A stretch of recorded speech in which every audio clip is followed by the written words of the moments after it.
selanjutnya, soal nomor 2. Di sini dengan bobot 30%. Kemudian soalnya adalah pada sebuah perusahaan iklan live terdapat hambatan dalam mengalokasikan sebuah file. Bagaimana peran kita sebagai IT untuk mengatasi masalah tersebut?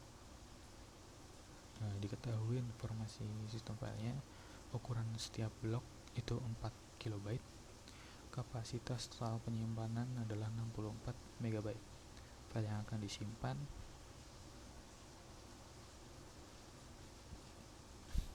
ini beberapa file, ada 4 file dengan ukuran file yang berbeda-beda. Kemudian ada deskripsinya juga untuk file audio, video, dokumen laporan, dan juga video yang lebih panjang.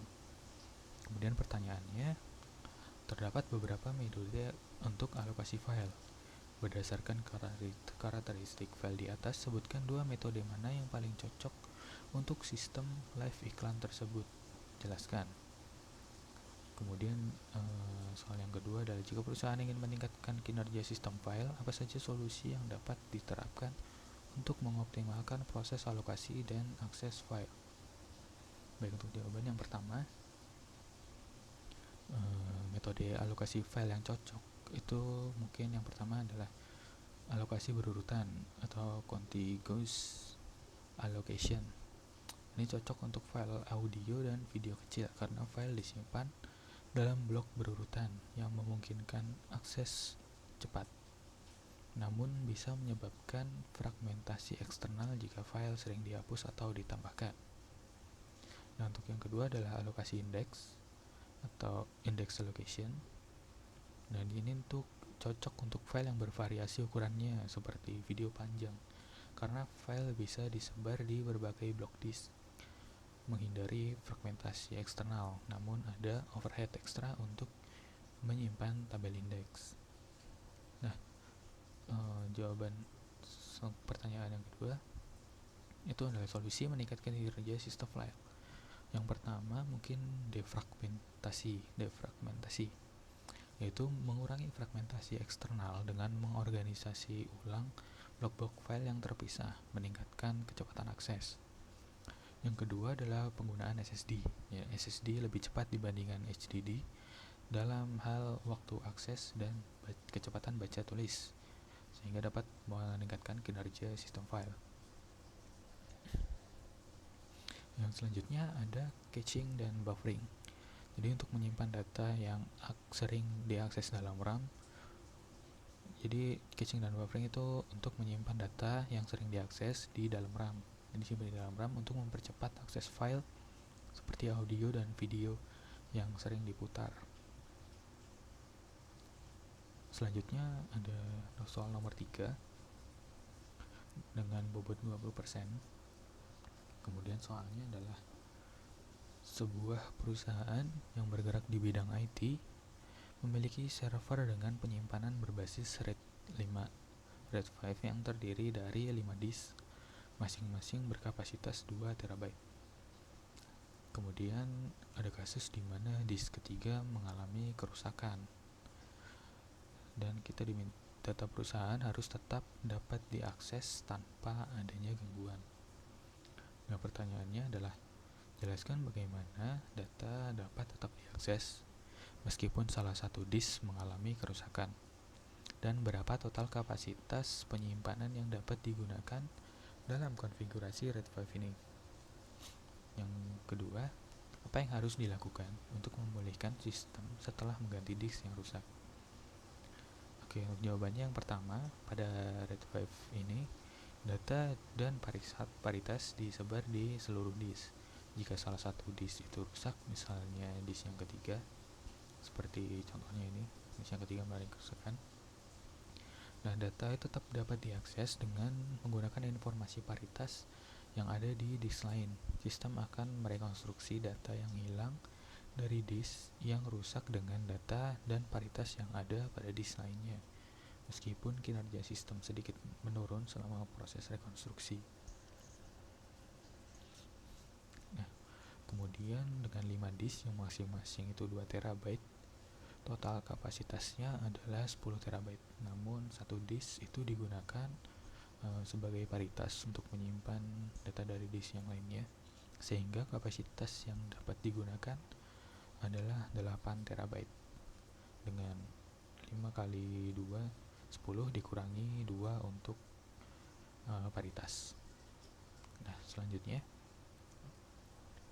apa yang harus dilakukan untuk memulihkan sistem setelah mengganti disk yang rusak, setelah mengganti disk 3 tadi? Yang pertama, ganti disk yang rusak dengan disk baru yang berkapasitas sama.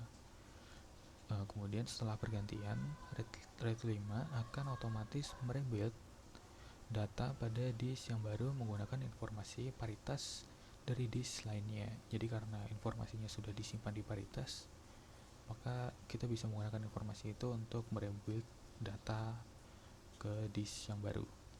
Kemudian monitor proses rebuild untuk memastikan data dapat dipulihkan dengan baik, dan setelah selesai lakukan verifikasi untuk memastikan sistem kembali normal. Jadi jika sudah rebuild, kita harus verifikasi lagi. Selanjutnya soal nomor 4 dengan bobot 20%. Kemudian deskripsi soalnya, terdapat satu perusahaan yang saat ini sedang menangani pemrosesan dan analisis data besar yang melibatkan banyak aplikasi yang berjalan secara bersamaan. Tantangan yang dihadapi adalah bagaimana cara mengelola memori sistem agar dapat mengakomodasi proses-proses yang memiliki kebutuhan memori yang berbeda-beda. Yang pertama, jelaskan apa yang terjadi saat page fault terjadi pada sistem yang menggunakan virtual memory. Bagaimana sistem operasi menangani page fault, dan apa yang dapat mempengaruhi kinerja sistem saat sering terjadi page fault. Kemudian, bagaimana fragmentasi eksternal dapat terjadi dalam sistem yang menggunakan virtual memory, dan bagaimana pengaruhnya terhadap kinerja sistem. Apa solusi yang dapat diterapkan untuk mengurangi dampak fragmentasi eksternal? Jawabannya, yang pertama, page fault itu terjadi ketika sebuah aplikasi atau proses mencoba mengakses halaman memori atau page yang tidak ada di dalam RAM, tapi hanya ada di disk, biasanya di area swap atau page file. Nah, ini adalah kejadian normal dalam sistem yang menggunakan virtual memory, namun memerlukan intervensi sistem operasi untuk menanganinya, yaitu mencari data yang diminta di disk. Untuk menanganinya itu mencari data yang diminta di disk, memindahkannya ke RAM. Jika RAM penuh, sistem akan memindahkan data lain ke disk.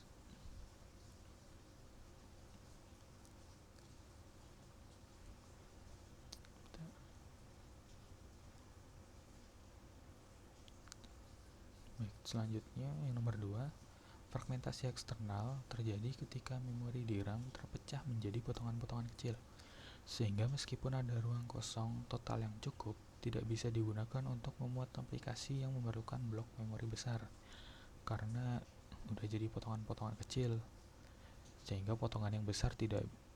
yang memerlukan memori yang besar tidak bisa dimasukkan ke dalam potongan kecil dari RAM ini. Nah, pengaruhnya itu dapat mengurangi efisiensi memori dan membuat sistem menjadi lebih lambat karena data sering dipindahkan ke disk atau swapping.